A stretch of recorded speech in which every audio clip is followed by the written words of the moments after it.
Hello students, so welcome to today's class. Today we will be seeing solution question part 7.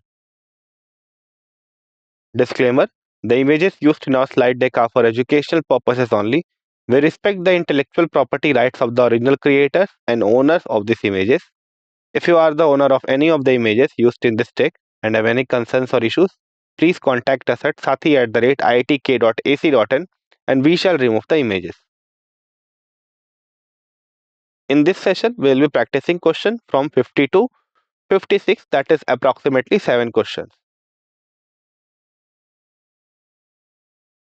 So the question says that the elevation in boiling point of a solution of 13.44 gram of copper salt, which is CuCl2, in 1 kg of water using the following information will be: your molecular weight of this copper salt is given as 134.4 and the Kb value is given as 0.52 Kelvin kg per mole. Your options are A 0.16, B 0.05, C 0.1 and D 0.2. Now, in this question, you are being asked to calculate the elevation in boiling point. Given the parameter of its solution, which says that you are dissolving 13.44 gram of this copper salt in 1 kg of water. And in addition to that, we have the molecular weight of CuCl2, which is 13.4 and your ebullioscopic constant, which is 0.52 Kelvin kg per mole. So this ebullioscopic constant is also called as molar elevation constant. So if you solve this, you will get the correct answer as A. Now coming to the solution part, we know that this is an electrolyte. So it will break down or it will dissociate upon the solvation of this salt in water. So this will give you a Cu2 plus ion and a 2 moles of chloride ions. Now initially when we dissolve it, we have 1 mole of this copper chloride salt, we know that, and we have 0 moles of this copper 2 plus ion and your chloride ion. Now suppose after ionization, right, after dissolution in the water, the salt breaks down, and we are assuming that alpha is the degree of what ionization. So what will be the amount of CuCl2 that will be left? So if alpha is the dissociation, means alpha amount would be a break-in. So 1 minus alpha moles will be available in the solution of the CuCl2. Now since alpha is broken, so according to this stoichiometric balanced equation, we will calculate Cu2 plus as alpha and chloride ion as 2 alpha, because 1 mole of your this copper salt is giving 1 mole of copper 2 plus ion and 2 mole of this chloride ion. So therefore, if alpha is being broken, so that will result in alpha moles of copper 2 plus and 2 alpha mole of chloride ions. Now what is the total number of moles at ionization? So that will be equals to the moles of CuCl2, which is 1 minus alpha, the moles of copper 2 plus, which is alpha, and the moles of 2 chloride ion, which is 2 alpha. So that will be calculated as 1 minus alpha plus 2 alpha, which is equals to 1 plus 2 alpha. So it is very obvious. Calculation is very easy. So now we have this total number of moles. What is the Ventov factor? So Ventov factor is calculated as number of particles after ionization, which is this one, and number of particles divided by number of particles before ionization, which is addition of 1 plus 0 plus 0, that is also 1. Now if I want to calculate I further, we will put the value. So this calculation sums up to 1 plus 2 alpha. So we have written 1 plus 2 alpha, and before ionization, we know it very well that we have only 1 mole of CuCl2. So I have written here 1 mole. Next, we know that since it is an electrolyte and a strong one, right? So this copper salt is a strong one. So it will completely dissociate in water. That means 100% ionization and alpha value will be now 1. Clear?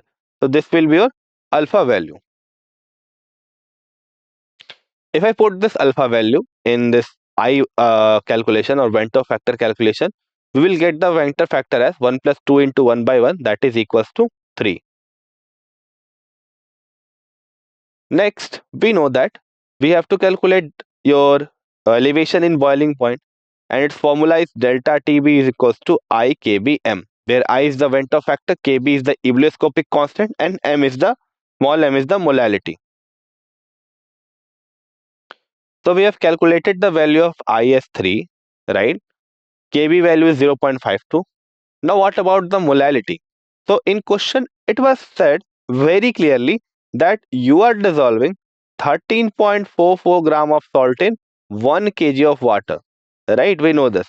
So how we will calculate the number of moles in this mass of water? Simply we will divide this 13.44 by the molar mass, which was given as 13.4. Now if I divide this, we will get the number of moles of water in 1 kg of number of moles of copper salt in 1 kg of water, and that is nothing but our molality. So this calculation, right, this calculation will give us the molality. If I put the value for the uncalculated, then we will get it as 0.156. Now we can approximate it to 0.16 degree Celsius or 0.16 Kelvin. So this is change in temperature. So you can take any or either of the temperature. Now this concept is very very important. Whenever you get the change in temperature, then don't put or try to put Kelvin by adding 273, right? So if you are asked it in Kelvin, you will write the same answer. If you are asked in degree Celsius, you will write the same answer, because change is constant in case of temperature. You can check it. Okay, suppose you are going from 2 Kelvin to 4 Kelvin, right? And next thing, suppose you are going from the corresponding degree Celsius to the next degree Celsius, then both change will be same. Clear? Okay. So your answer is 0.16 degrees Celsius or 0.16 Kelvin. Next question. How many milliliters of 0.1 molar HCl are required to react completely with 1 gram mixture of Na2CO3 and NaHCO3 containing equimolar amount of these two?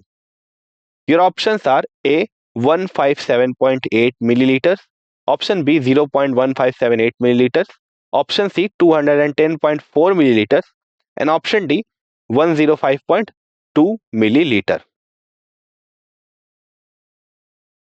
Now in this question, you are asked that how many milliliters of this concentration HCl solution, which is 0.1, is required to react completely with 1 gram mixture of what?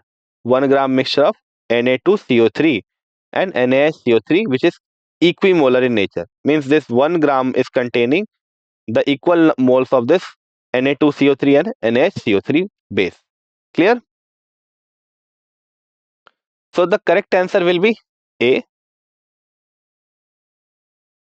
If I talk about the solution part, how I will solve it? So let us assume that the amount of Na2CO3 is x gram, and then what will be the amount of NaHCO3? It will be 1 minus x, because total is 1 gram. So we can write this. What about the number of moles? So since it is given that number of moles on both sides are equal, because it is a equimolar solution or equimolar amount, therefore we can write that the number of moles of Na2CO3 is equals to number of moles of NaHCO3. How will calculate the number of moles? X is the amount of Na2CO3 we have assumed. We will divide it by the molar mass of the Na2CO3. Similarly, 1 minus X is the amount of or mass of NaHCO3, right? So we will divide it again by the molar mass of the NaHCO3, which is 84. Now, this is a linear equation, right?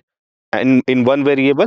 So we will simply solve it to get the X value as 106 by 190, which is equals to 0.5578 gram. So this is the amount of what? This is the amount of Na2CO3. So what will be the mass of this NaHCO3? So that will be 1 minus X, that is 0.442 grams. Next thing, so we know that Na2CO3 equal to NaHCO3. So we know this. Therefore, 0.15578 by 106, or 0.4422 by 84 will give us 0.00526 mole of this NO2CO3 and 0.00526 mole of this NHCO3. If I talk about the reaction, then how will be the reaction? So 1 mole of Na2CO3 will react with 2 moles of HCl to give 2 mole of NaCl, 1 mole of water and 1 mole of carbon dioxide.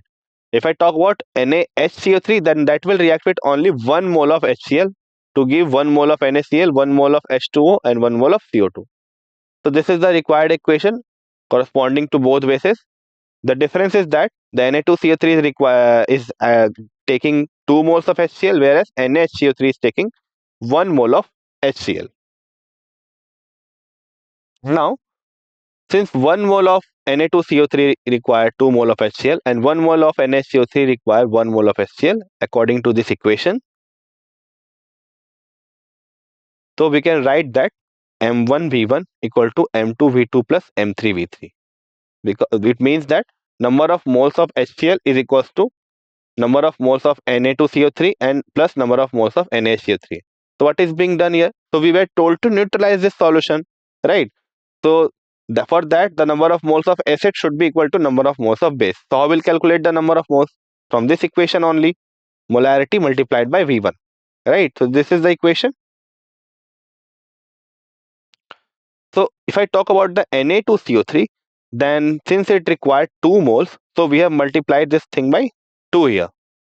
So M1 is 0.1, we know that.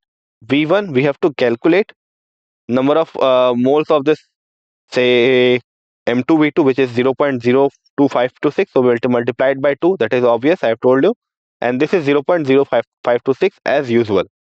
Okay, so this multiplication. Now we'll calculate V1 from here, which will give you 157.8 milliliters. Okay, so in this way, we will calculate this answer.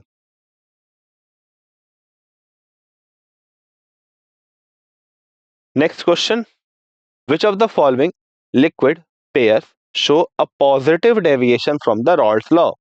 Your options are A, water and nitric acid, B, benzene and methanol, C, water and hydrochloric acid, and D, acetone and chloroform. So you have some time to solve this question. Your time starts now.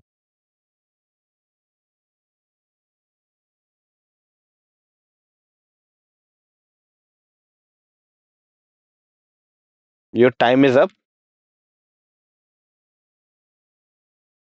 In this question, we are being asked that out of the following liquid pair, which one will show a positive deviation from the Raoult's law? The correct answer will be B. If I talk about the pairs, so water and hydrochloric acid and water and nitric acid will form miscible, means soluble solutions. So they will show negative deviation.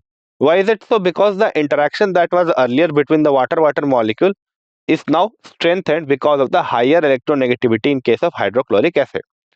Whereas in case of this CH3CO, CH3 and CHCl3, so the interaction between them is there is an interaction between them, and the force of attraction between is larger than the attraction between CHCl3 and CH3CO, CH3.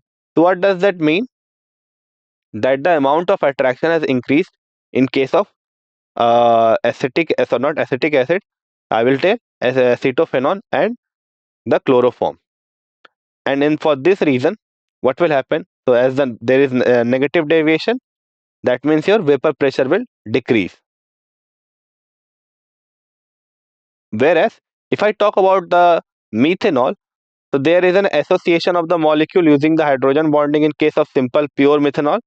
But when benzene is added to this methanol, hydrogen bonding breaks because benzene gets in between and benzene does not participate in the hydrogen bonding.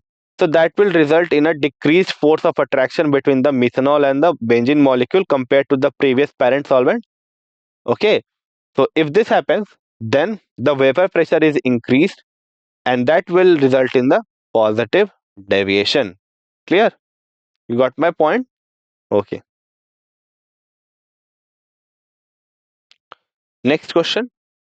To neutralize completely 20 milliliter of 0.1 molar aqueous solution of phosphorus acid, which is H3PO3, the volume of 0.1 molar aqueous KOH solution required is, your options are A 10 milliliter, B 20 milliliter, C 40 milliliter, and D 60 milliliter. So you have some time to solve this question. Your time starts now.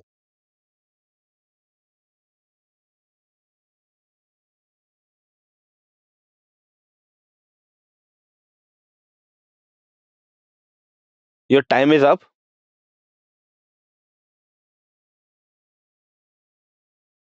In this question, what we are asked? We are asked that we are neutralizing 20 milliliter of 0.1 molar aqueous solution of phosphorus acid, right?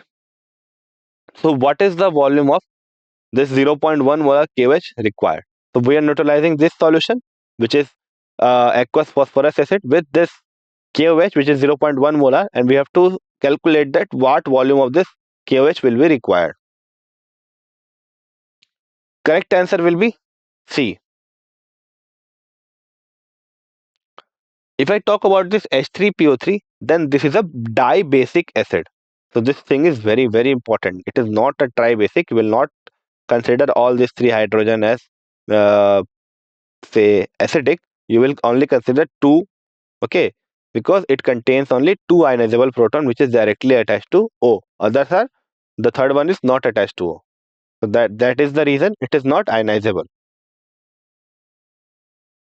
So this is the required equation. Your H3PO3 will break down into 2 moles of hydrogen plus and 1 mole of HPO4 2 minus. Now 0.1 molar of this say H3PO3 will be equals to 0.2 molar NH3PO3. Not NH3, 0.2 normal H3PO3. So this is calculated normality accordingly. Why? Because two hydrogen ion are been, and our proton ion has been uh, produced by this 1 mole of this H3PO3. Now, if I talk about KOH, it will be same. Okay, means the molarity and normality will be same for KOH because it will take up only one hydrogen ion. So if I use this thing, so N1V1 will be equals to the N2V2 of H3PO3.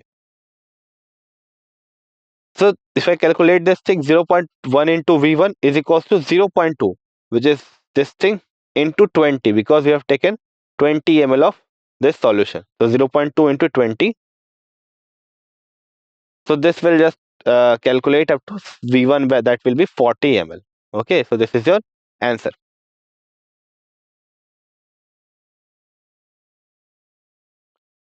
Next question.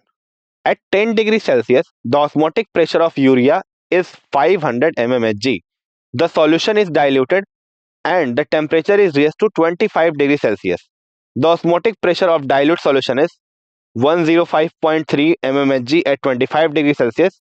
The extent of dilution can be shown as, options are A, V final equal to 5 times the V initial, B, V initial is greater than the V final, C, V final is equals to the 4 times of the V initial, and D, V final is equals to the 6 V initial.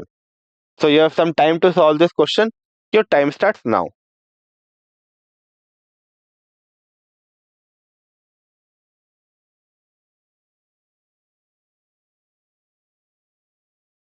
Okay, your time is up.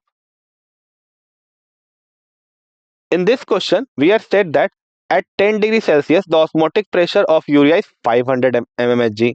Okay, now what we are doing, we are diluting the solution and we are raising the temperature to 25 degrees Celsius. Two things we are doing, we are diluting also and we are raising the temperature also. Now, the osmotic pressure of this dilute solution is found to be 105.3 mmHg, means it has changed from 500 mmHg to 105.3 mm of Hg. Now we have to predict that what is the extent of dilution. So the correct answer will be A. If I talk about the initial solution, then what is the pi? Pi is given as 500 atm. Then what we are doing, we are converting 500 mm of Hg, we are converting into atm by dividing it by 760 mmHg, okay, per atm. So that will give you your 500 by 760 as your osmotic pressure in ATM. So why we are doing it? Because everything on the right side, that is CRT, that is the formula for pi, will be in the say system which is equals to the unit system, which will be accordingly ATM. Now what about temperature? So temperature will be 283 Kelvin at for 10 degrees Celsius. So if I put this values here, so what will be it equals to? So pi is equals to CRT. We know it, right? So CRT means your moles divided by volume. This is the thing. So we have written number of moles as it is, and we have calculated V initial accordingly. So that will be equals to 500 by 760 multiplied by V initial is equals to number of moles multiplied by R gas constant multiplied by 283 Kelvin. Now this is the first thing, first equation. What happens after dilution? After dilution, the pi becomes 105.3 by 760 atm and temperature becomes 298 Kelvin. So what will be the osmotic pressure formula for that case? Now since the number of moles is not changing, we are just diluting the solution, so it will remain constant. Now putting all other values, 105 by 760, we have approximated 105.3 to 105 multiplied by V final is equals to NR 298, the new temperature. Now from equation 1 and equation 2, what we can say? That V initial by V final is equals to 1 by 5. So this is the extent of dilution. 5 times, it is diluted 5 times. So for first case, we have calculated V initial. For second case, we have calculated V final. Then we divided both of those. Since number of moles will get cancelled out, we will get it as 1 by 5, which is saying that the final solution, okay, the final solution is diluted 5 times.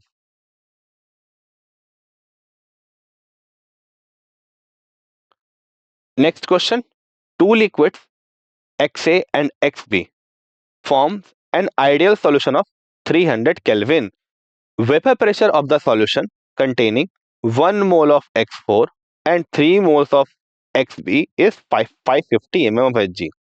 Now at same temperature, if 1 mole of XB is further added to this solution, okay, 1 mole of XB is further added to the solution, the vapor pressure of the solution increases by 10 mmHg. So what is the vapor pressure of XA and XB in the pure state? Your options are A 200 and 300. So these are in what? These are in mm of Hg. B 300 and 400 mm of Hg. C 400 and 600 mm of Hg. And D 500 and 600 mm of Hg. So you have some time to solve this question. Your time starts now.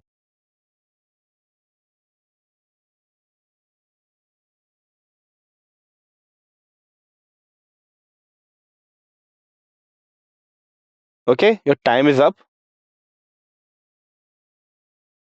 Now in this question, what we have said, what is being said? It is said that we are taking an ideal solution at 300 Kelvin.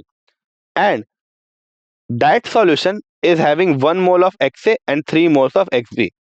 That results in a total vapor pressure of 550 mmHg. Now what we are doing, we are at the same temperature, we are adding 1 mole of this XB. So that will equals to 4 moles of XB. And in that case, your vapor pressure increases by 10 mm of Hg. Clear? So what we have to calculate, we have to calculate the XA and XB, which is the vapor pressure of means the vapor pressure of XA and XB in the pure state. Okay, in the pure state. So the correct answer will be C. According to Dalton's law, we know that what is total pressure? So total pressure is equals to P naught A XA plus P naught B XB. So this is the total pressure. We know it because according to Dalton's law, the total pressure is the individual sum from each component, and there are two components, so we'll add both of this. And this thing we have written from the Raoult's law. Okay, that the pressure in the solution is P naught A XA and this is P naught B XB, where P naught A and P naught B are for the pure solution. Now if I put all the values, so Pt is 550, P naught A we have to calculate, and this thing will be 1 by 4. right? And this thing will be 3 by 4. For the initial case, I am talking about the initial case we have where we have 1 mole of XA and 3 mole of XB. So if I just simplify it further, so that will give you your equation 1, which is P naught A is equal plus 3 P naught B is equals to 2200. So this is equation 1. Now in the second situation, we are adding 1 mole of XB. So that will completely result in a new equation and a new pressure also. Why? Because 10 mm Hg has been increased. So therefore we have written it here as 560 mm Hg rather than 550. What about the number of moles? The number of moles of XA has increased by 1, right? So XB has been increased by 1. So the mole fraction of the XA will be 1 by 5, not 1 by 4, because the total number of moles have also increased. Similarly, it will be 4 by 5. That is 3 plus 1. So 3 plus 1 and 4 plus 1. So it's 4 by 5. So 560 is equals to P naught A 1 by 5 plus P naught B 4 by 5. Again, we are simplifying the equation to give us P naught A plus 4 P naught B as 2800. So this is marked as equation 2. Now we have two linear equations and both in two variables. Now we can solve it easily to get our P naught A and P naught B. So if I subtract equation 2 and equation 1, so that will give you P naught B is equals to 2800 minus 2200, which is 600 mm of Hg. Now simply put this P naught B value anywhere. So suppose I am putting it here in this equation. So that will give you P naught A plus 3 into 600 is equals to 2200. So this will give you P naught A as 2200 minus 1800, that is 400 mm of Hg. So P naught B is 600 and P naught A is 400. So this is your answer.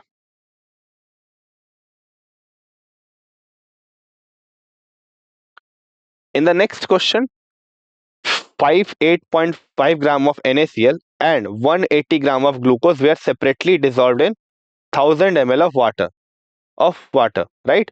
What we have to identify? We have to identify the correct statement regarding the elevation in boiling point of the resulting solution. Your options are A, NaCl will show higher elevation in boiling point. B, glucose will show higher elevation in boiling point.